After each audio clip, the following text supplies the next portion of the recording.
Assalamualaikum warahmatullahi wabarakatuh.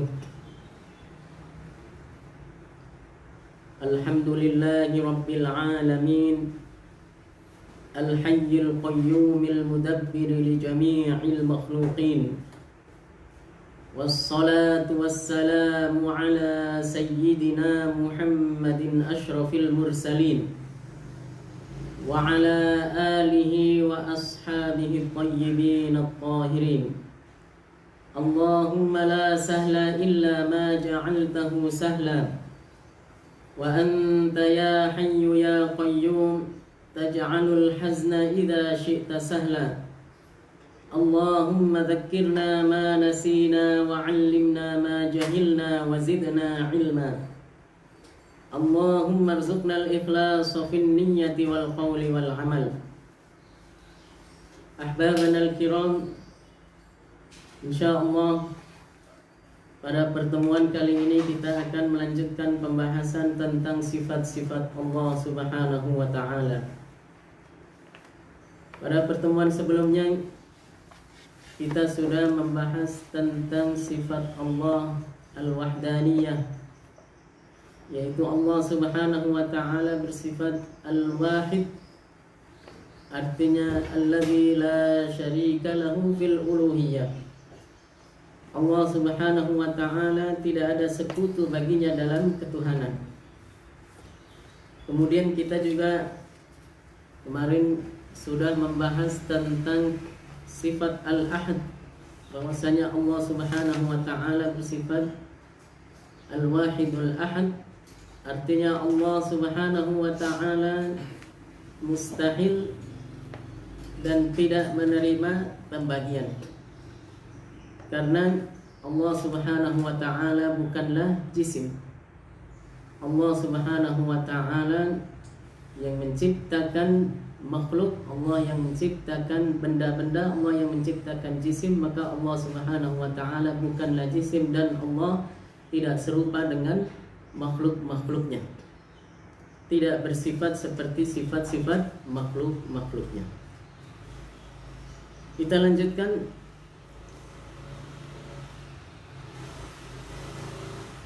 penjelasan tentang sifat-sifat Allah sebagaimana disebutkan oleh Syekh dalam kitab Mukhtasar. Al-awwalu alladzi la ibtida'a li wujudihi. Allah Subhanahu wa ta'ala bersifat qadim, artinya tidak ada permulaan bagi adanya Allah Subhanahu wa ta'ala. Al-awwalu, yang ada tanpa permulaan. Falam yasbiq wujudahu ta'ala adamun, yang keberadaannya tidak didahului oleh ketiadaan. Semakna dengan al-awwal adalah al-qadim, artinya sama dengan al-awwal, yaitu labtida'a liwujudihi. Allah Subhanahu wa ta'ala ada tanpa permulaan. Ada satu kata juga yang bermakna sama jika dinisbatkan kepada Allah, maka artinya juga adalah labtida'a liwujudihi, yaitu al-azali. Dan maka sebagaimana yang disebutkan dalam Al-Quran, Allah Subhanahu wa ta'ala berfirman huwal awwal, artinya Allah Subhanahu wa ta'ala labtida'a liwujudihi, tidak ada permulaan bagi adanya Allah. Maka adanya Allah tidak didahului dengan tiada. Adapun makhluk ciptaan Allah Subhanahu wa ta'ala semuanya bersifat hadis, adanya didahului dengan tiada. Dan adanya kita semuanya, adanya semua makhluk itu ada permulaannya atau bermula. Allah Subhanahu wa ta'ala bersifat al-awwal, al-qadim, al-azali, artinya Allah tidak ada permulaan bagi adanya, dan wujudnya Allah Subhanahu wa ta'ala tidak didahului dengan tiada. Inilah yang dijelaskan dan disebutkan para ulama, dan penerjemahan yang tepat untuk kata qidam atau azaliyah bagi Allah yang merupakan salah satu di antara sifat yang wajib kita ketahui tentang Allah. Artinya adalah la bidayata liwujudihi, tidak ada permulaan bagi adanya Allah. Allah Subhanahu wa ta'ala adanya tidak bermula, tidak seperti makhluk-makhluknya yang hadits, makhluk-makhluknya yang baharu, yang keberadaannya didahului dengan permulaan dan adanya didahului dengan tiada. Dalam bahasa Arab jika disebutkan kata qadim,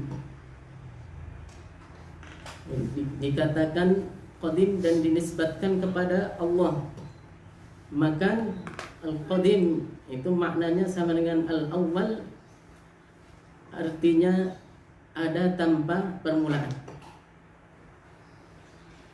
Lianna qidam Allahi dzatiyun, karena sifat qidam Allah itu zati, walaysa zamaniyan, dan bukan zamani, tidak dilalui dengan waktu, tidak dilalui oleh waktu atau zaman. Adapun jika dikatakan tentang makhluk, diungkapkan tentang makhluk qadim atau azali, maka qidam dan azaliyahnya bermakna qidam dan azaliyah yang zamani, yang berkaitan dengan waktu. Artinya dalam bahasa Arab jika disebutkan tentang makhluk, disifati makhluk ini qadim, berarti maknanya sudah lama atau sudah dahulu atau sudah tua, sudah berusia tua, sudah dilalui oleh masa yang cukup lama atau yang panjang. Disebutkan dalam Al-Quran misalnya hatta adatal urjunil qadim, al-urjun al-qadim, yaitu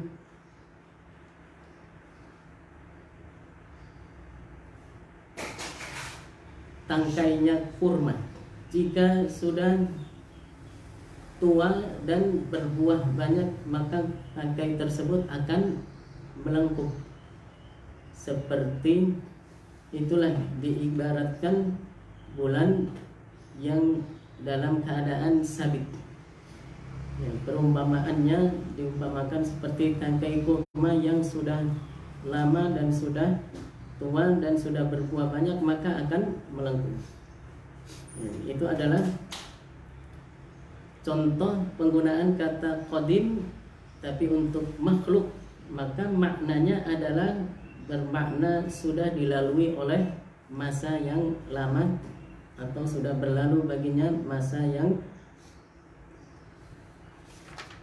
atau waktu yang panjang. Ini adalah contoh untuk penggunaan kata qadim jika dinisbatkan kepada makhluk, maka maknanya adalah seperti itu. Adapun sebagaimana tadi dijelaskan, jika dinisbatkan kepada Allah bahwasanya Allah bersifat qidam atau Allah itu qadim, maka maknanya qidamnya Allah bukanlah zamani. Ya, qidam Allah adalah zati dan bukan zamani, tidak berkaitan dengan waktu. Tidak berarti seperti yang tadi disebutkan jika untuk makhluk, yang artinya adalah sudah dilalui oleh masa yang lama. Begitu juga azali disebutkan dalam bahasa Arab jika dinisbatkan kepada makhluk, juga maknanya seperti qadim jika disebutkan pada makhluk juga. Artinya sudah dilalui oleh masa yang lama atau waktu yang panjang. Contohnya sebagaimana yang disebutkan dalam kamus tentang piramid, disebutkan al-haramani bina'ani azaliyani bi Misra. Piramid itu adalah dua bangunan yang sudah tua yang berada di Mesir. Maka yang seperti inilah yang dimaksud dengan qidam atau azaliyah yang zamani, yang berkaitan dengan waktu, maka itu hanya digunakan dinisbatkan kepada makhluk. Adapun bagi Allah Subhanahu wa taala sifat qadim dan sifat azali artinya adalah ada tanpa permulaan dan adanya tidak didahului dengan tiada. Maka qidam bagi Allah itu laisa zamaniyan, tetapi qidam bagi Allah adalah zati. Artinya Allah ada tanpa bermula dan Allah Subhanahu wa taala adanya tidak didahului dengan tiada.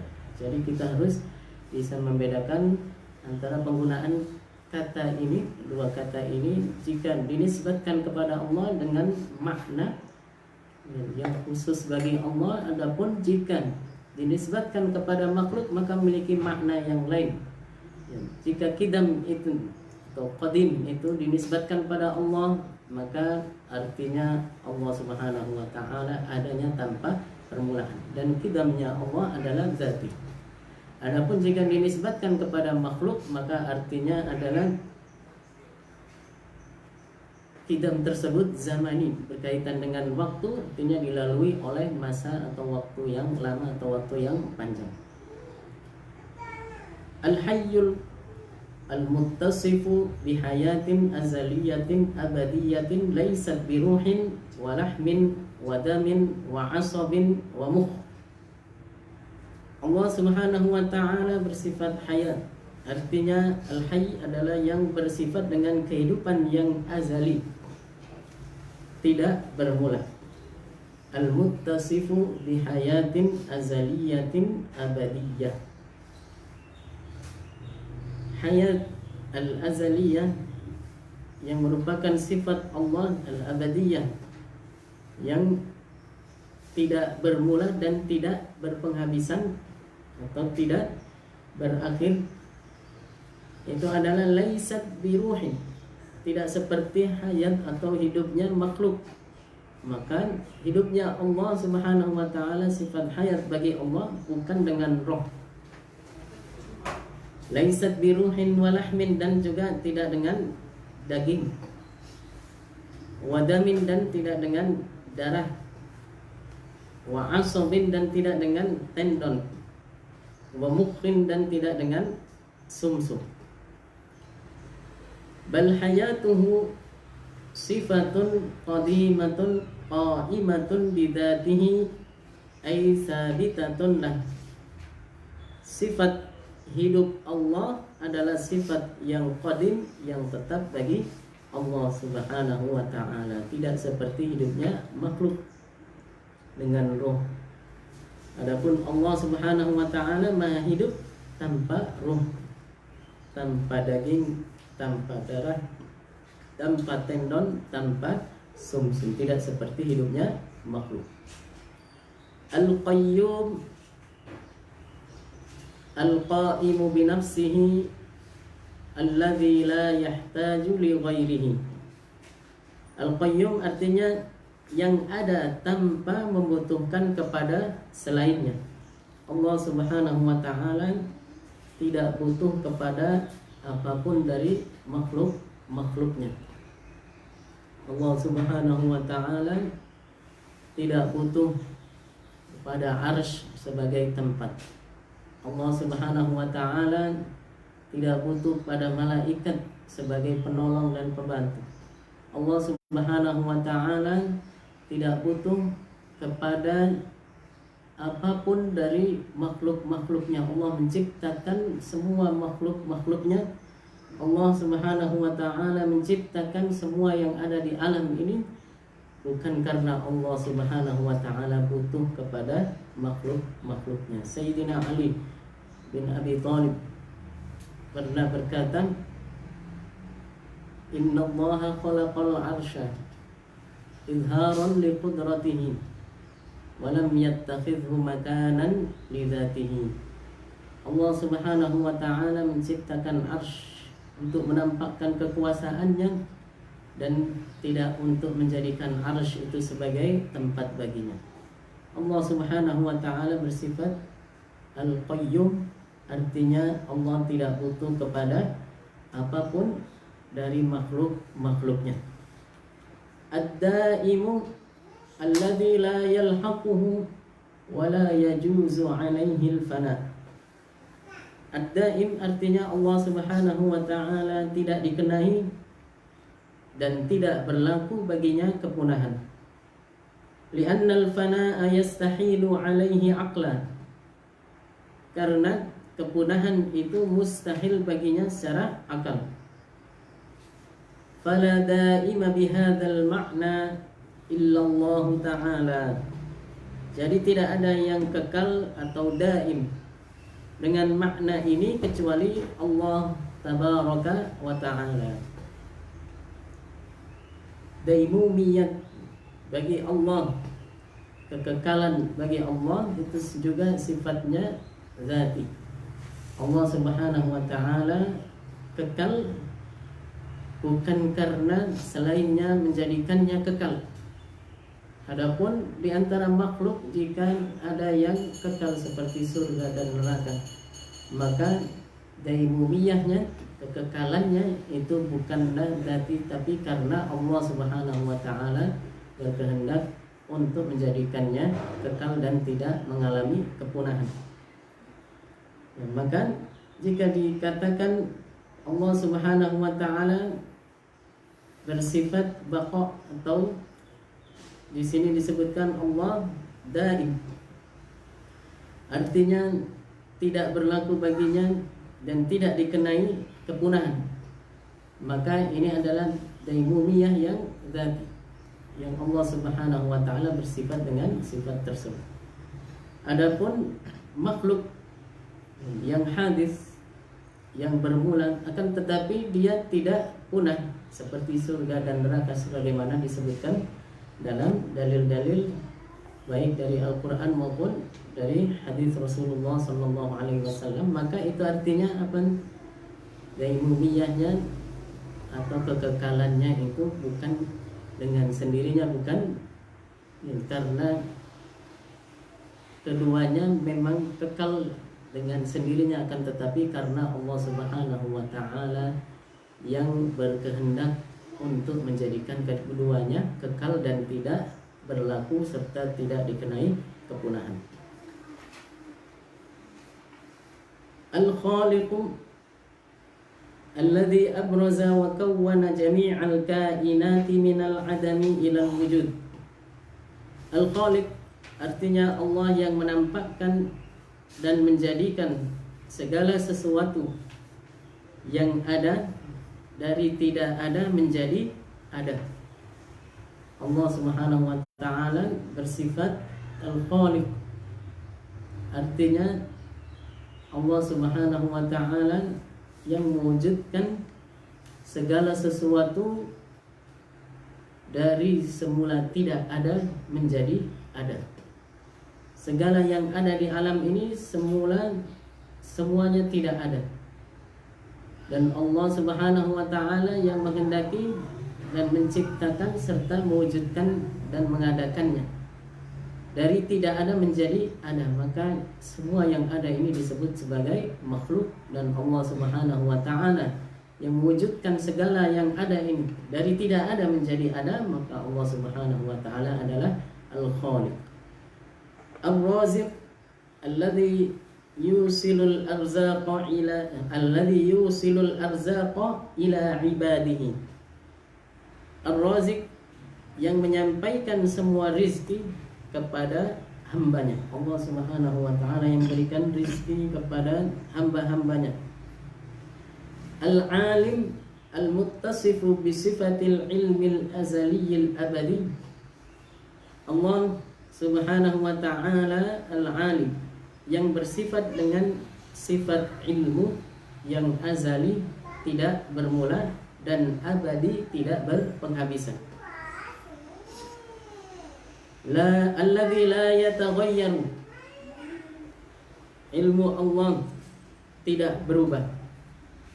Wala yazidu, tidak bertambah, wala yanqusu, tidak berkurang, wala yatajaddadu, dan tidak berlaku atau tidak muncul ilmu baru baginya.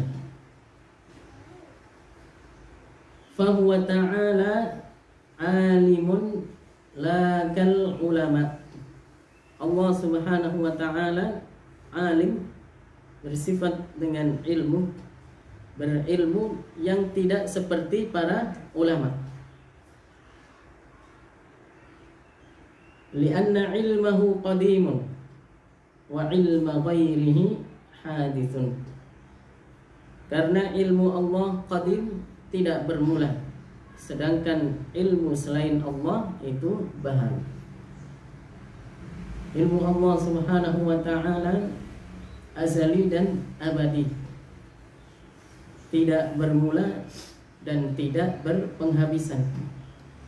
Ilmu Allah Subhanahu wa ta'ala la yataghayyar, tidak berubah, tidak seperti ilmunya makhluk yang berubah, tidak seperti ilmunya makhluk yang hadis yang berubah. Wala yazidu, dan tidak bertambah, tidak seperti makhluk, ilmu kita bertambah. Wala yanqusu, dan juga ilmu Allah tidak berkurang, adapun ilmu kita, ilmu makhluk bertambah dan berkurang. Wala yatajaddadu, ini harus diperhatikan bahwasanya Allah Subhanahu wa ta'ala ilmunya tidak seperti makhluk. Tidak muncul bagi Allah ilmu baru yang semula Allah tidak tahu. Tidak seperti makhluk. Kalau kita bisa saja kita ada ilmu baru yang baru kita ketahui, padahal sebelumnya kita tidak tahu. Contohnya sekarang, dulu kita tidak tahu kalau ada penyakit namanya corona, COVID-19. Sekarang kita jadi tahu ada namanya COVID-19. Tapi Allah Subhanahu wa ta'ala Maha tahu.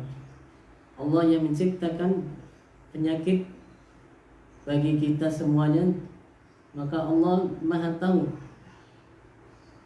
tentang semua yang Allah ciptakan. Allah Maha tahu segala makhluk, dan ilmu Allah tidak berubah. Ilmu Allah tidak bertambah, ilmu Allah tidak berkurang, ilmu Allah tidak muncul bagi Allah ilmu yang baru yang semula Allah Subhanahu wa ta'ala tidak tahu. Allah Maha mengetahui ketika mewajibkan kepada umat Islam saat itu dalam berjihad, bahwasanya ketika melaksanakan jihad, satu orang menghadapi 10 dari musuh.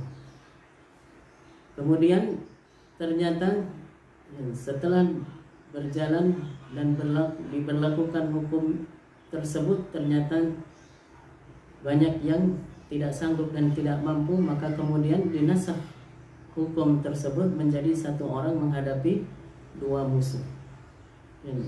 Hukum yang semula diberlakukan seperti ini kemudian dihapus dan diganti dengan hukum yang lain. Bukan berarti Allah semula tidak tahu, ternyata mereka tidak mampu, tidak. Akan tetapi Allah Maha tahu, dan Allah Maha berkehendak untuk menetapkan hukum yang pertama, dan kemudian pada suatu waktu kemudian dihapus dan diganti dengan hukum yang lain. Allah Maha tahu dengan ilmunya yang azali. Allah Maha tahu bahwasanya umat Islam tidak akan mampu untuk melaksanakan hukum tersebut, sehingga akan dihapus dan diganti dengan hukum yang lain. Bukan berarti Allah tidak tahu kemudian baru diganti dan berubah hukumnya, ilmunya Allah berubah, tidak seperti itu. Jangan sampai salah dalam memahami ayat, jangan sampai salah dalam menafsirkan ayat, sehingga nanti akan berakibat fatal pada keimanan kepada Allah. Allah Subhanahu wa taala ilmunya tidak seperti ilmunya makhluk. Allahu alimun la kal ulama. Allah bersifat ilmu Allah tidak seperti ilmu makhluk, tidak seperti kita. Kalau kita ilmu kita bertambah dan berkurang. Adapun Allah Subhanahu wa taala ilmunya azali dan abadi, tidak bertambah dan tidak berkurang. Segala sesuatu yang terjadi di alam ini Allah Maha tahu. Allah Maha tahu apapun yang terjadi, meskipun sepandai apapun seseorang menyembunyikannya, tidak tersembunyi bagi Allah apapun yang terjadi di alam ini. Allah Maha tahu apa yang dilakukan oleh semut hitam di malam hari di atas batu yang berwarna hitam. Allah Maha tahu apa yang sedang dilakukannya. Sebagaimana yang Allah Subhanahu wa taala juga Maha tahu tentang semua yang terjadi pada makhluk-makhluknya. Tidak tersembunyi bagi Allah Subhanahu wa taala apapun yang dilakukan oleh makhluk-makhluknya. Allah Maha tahu apa yang ada dalam hati kita. Allah Subhanahu wa taala Maha tahu apa yang kita niatkan dan kita rencanakan. Allah Subhanahu wa taala Maha tahu apakah yang kita inginkan itu akan terjadi nantinya sesuai dengan rencana dan keinginan kita. Adapun kita tidak tahu, kita hanya bisa berencana, kita bisa berkeinginan, tapi kalau Allah tidak berkehendak maka itu tidak akan terjadi seperti yang kita inginkan dan kita rencanakan. Al-Qadir artinya Allah Subhanahu wa taala bersifat dengan kudrah yang sempurna. Al-muttasifu bil qudratit tammah. Wa qudratullahi sifatun azaliyatun abadiyah yu'assirullahu biha fil mumkinat, ay fi kulli ma yajuzu fil aqli wujuduhu taratan wa adamuhu taratan ukhra. Al-Qadir yang bersifat kudrah yang sempurna, yang bersifat dengan sifat kudrah yang sempurna. Qudrat Allah adalah sifat yang azali, tidak bermula, dan abadi dan tidak berpenghabisan. Qudratullahi azaliyatun abadiyah yu'athirullahu biha fil mumkinat. Dengan sifat itu Allah Subhanahu wa taala memberikan pengaruh terhadap segala mumkinat. Apa yang dimaksud dengan mumkinat? Mumkinat ay fi kulli ma yajuzu fil aqli wujuduhu taratan wa adamuhu taratan ukhra. Yakni segala sesuatu yang menurut akal diterima adanya dalam satu kesempatan dan ketiadaannya dalam kesempatan yang lain. Artinya adalah semua yang diciptakan oleh Allah, semua makhluk ini bersifat mungkin akli. Mungkin adanya, boleh, yang saja, bisa saja. Ini bisa saja, kita semuanya tidak ada jika Allah tidak berkehendak, tetapi kita semuanya ada.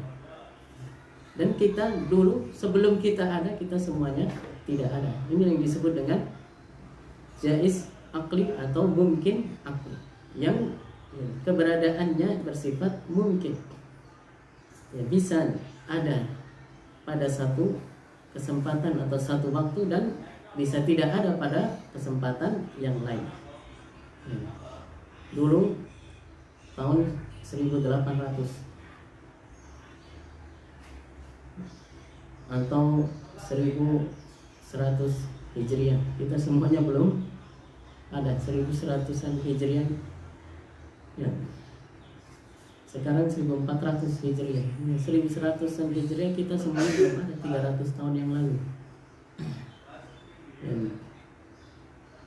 Sekarang kita semuanya ada, berarti kita ini dulu tidak ada, sekarang menjadi ada. Maka kita juga termasuk makhluk dan yang bersifat mungkin akli, bisa adanya dalam satu waktu dan bisa tidak ada dalam kesempatan yang lain. Dalam secara hukum akal yang diterima keberadaannya dalam satu kesempatan dan ketiadaannya dalam kesempatan yang lain. Fabiha yujidu wa yu'dim. Jadi dengan sifat tersebut Allah mengadakan dan meniadakan segala kemungkinan. Dan sifat Allah Subhanahu wa taala qudrah ini sebagaimana disebutkan tadi hanya berkaitan dengan segala sesuatu yang sifatnya mungkin secara akli. Adapun yang wajib akli atau yang mustahil akli maka tidak berkaitan dengan qudrat Allah. Ya, karena kalau yang wajib maka pasti adanya. Tidak perlu diadakan lagi karena sudah ada dan pasti adanya. Adapun yang mustahil maka pasti tidak ada. Maka yang tidak mungkin untuk diadakan. Oleh karena itu yang ini juga kita harus berhati-hati. Sebagian orang yang terpengaruh dengan pemikiran filsafat mempengaruhi orang lain dengan pertanyaan-pertanyaan yang sifatnya menjebak. Tidak boleh dijawab iya, tidak boleh dijawab tidak. Kalau dijawab iya, salah. Kalau dijawab tidak juga salah. Jawabannya yang benar adalah pertanyaannya itu yang salah karena menanyakan sesuatu yang tidak berkaitan dengannya. Sebagian mereka mengatakan, katanya, mampukah Allah menjadikan dirinya kecil, selalu sudah kecil kita bisa tangkap, kemudian masukkan botol, kita lempar ke laut, udah bebas kita. Mau minum khamar, mau zina, mau mencuri, mau apa, nggak usah takut-takut lagi katanya gitu. Sampai seperti itu kerusakan dalam akidah. Orang dipengaruhi ya, untuk tidak percaya kepada Allah Subhanahu wa taala. Pertanyaan seperti ini tidak boleh dijawab iya. Tidak boleh dijawab tidak. Kalau dijawab iya dan tidak, maka itu adalah jawaban yang salah. Ya.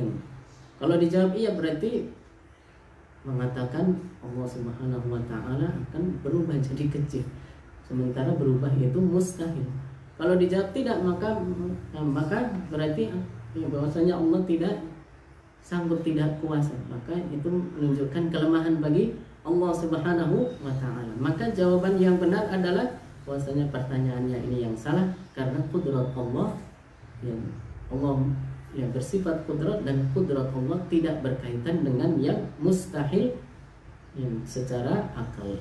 Berubah itu adalah mustahil bagi Allah. Berubah itu hanya sifat bagi makhluk. Kemudian yang Allah Subhanahu wa taala kudratnya tidak berkaitan dengan sesuatu yang mustahil secara akal. Dan pertanyaan-pertanyaan yang serupa yang banyak di beberapa tempat-tempat yang mungkin mengkhawatirkan terjadi.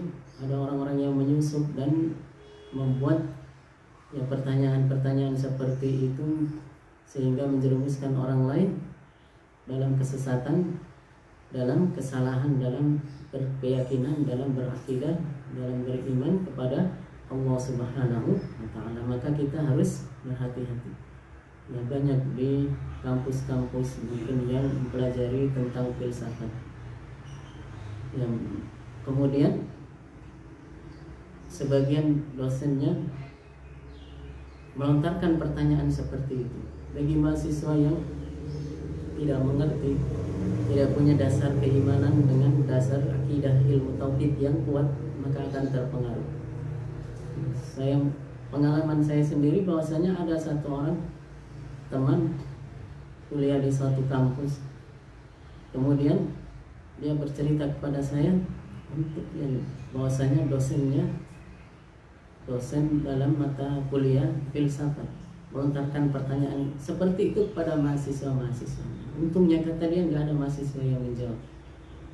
Dan dia sendiri mengakui pertanyaan seperti itu masa layak dan pantas untuk ditanyakan. Dan dia tidak menjawab, tapi dia tidak tahu bagaimana cara membantahnya. Akhirnya saya ajarkan.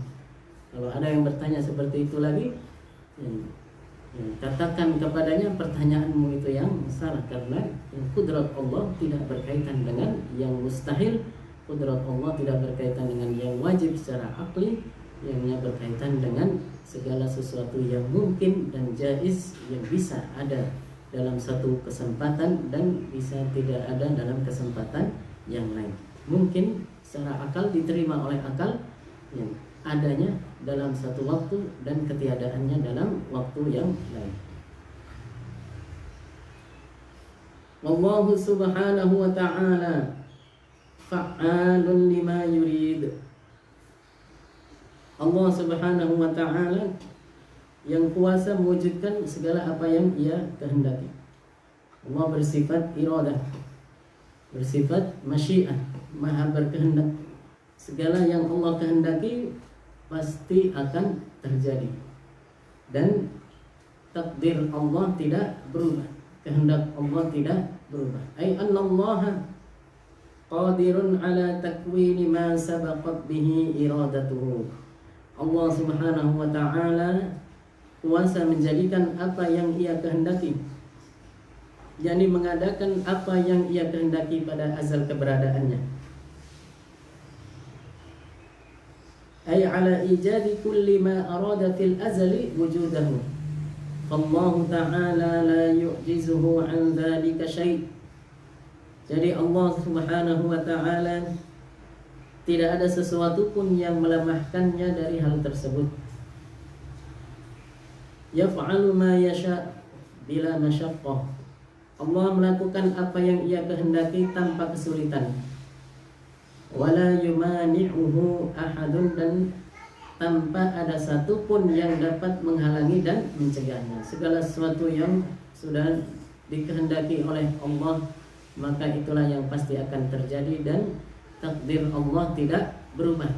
Jangan sampai kita salah paham dalam masalah akidah ini.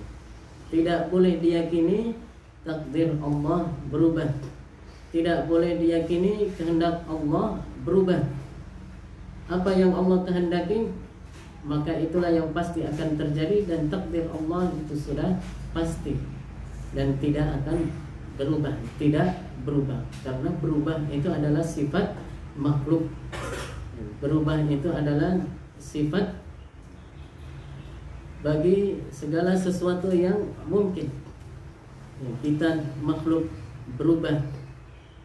Dari semula pada saat kita lahir pertama kali, wujud kita adalah berwujud bayi yang kecil dengan ukuran yang kecil, dengan bentuk yang kecil. Kemudian berubah, kita sekarang sudah menjadi dewasa, ukuran kita, bentuk kita berubah menjadi besar. Ini adalah sifat berubah itu hanya bagi makhluk. Adapun Allah subhanahu wa ta'ala tidak berubah, tidak mengalami perubahan. Kehendak Allah, takdir Allah tidaklah berubah. Allah subhanahu wa ta'ala jika menghendaki sesuatu, maka itulah yang akan terjadi sesuai dengan kehendaknya. Tidak boleh dikatakan bahwasanya Allah berkehendak untuk, sebenarnya Allah berkehendak menjadikan anak ini laki-laki tapi ternyata lahirnya perempuan, karena ada sifat-sifat mungkin menurut dia mirip-mirip dengan perempuan, mirip-mirip dengan laki-laki. Gak boleh seperti itu. Sebagian orang mengatakan begitu, dan ya kita harus ingatkan orang yang berkata seperti itu bahwasanya ini tidak tepat. Ya, mungkin pemahamannya tidak salah, artinya tidak memahami bahwasanya kehendak Allah berubah, tapi ya, secara bahasa jika dia mengucapkan seperti itu ya, akan bermakna ya, mengakibatkan adanya makna yang keliru, yang salah tentang keimanan kepada Allah subhanahu wa ta'ala. Kita harus tegaskan, kita harus yakini bahwasanya Allah subhanahu wa ta'ala maha berkehendak, bersifat iradah, bersifat masyiah.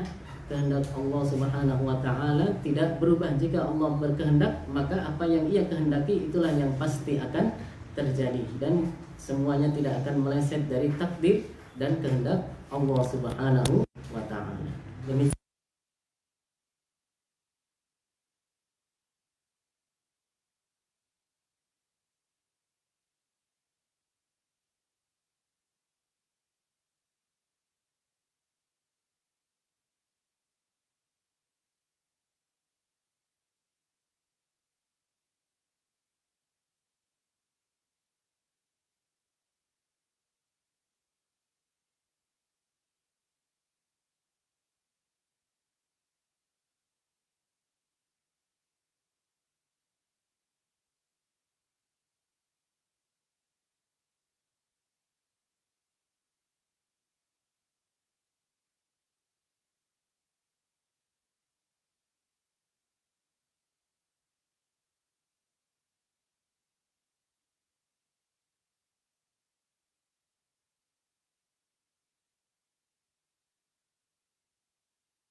Ya, nomornya 0821 1188 1188 1889 0821 1889 583.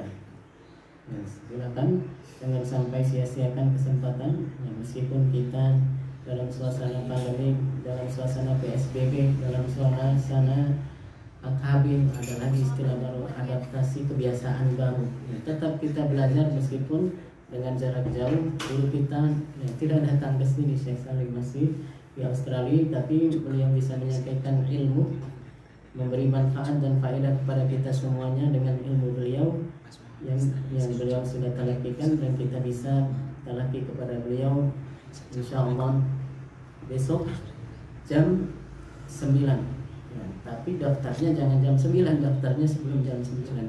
Mulai sekarang yang belum daftar silakan mendaftarkan diri dan ya, sesuai dengan apa yang sudah diumumkan di grup-grup atau di media sosial yang disebar luaskan oleh panitia. Demikian, mari kita tutup pelajaran kita pada pagi hari ini dengan membaca tahlil dan sholawat. La ilaha illallah, Allahumma salli ala sayyidina Muhammad wa ala alihi wa sahbihi wa sallim. Rabbi firli walil mu'minina wal mu'minat walhamdulillahi rabbil alamin. Assalamualaikum warahmatullahi wabarakatuh.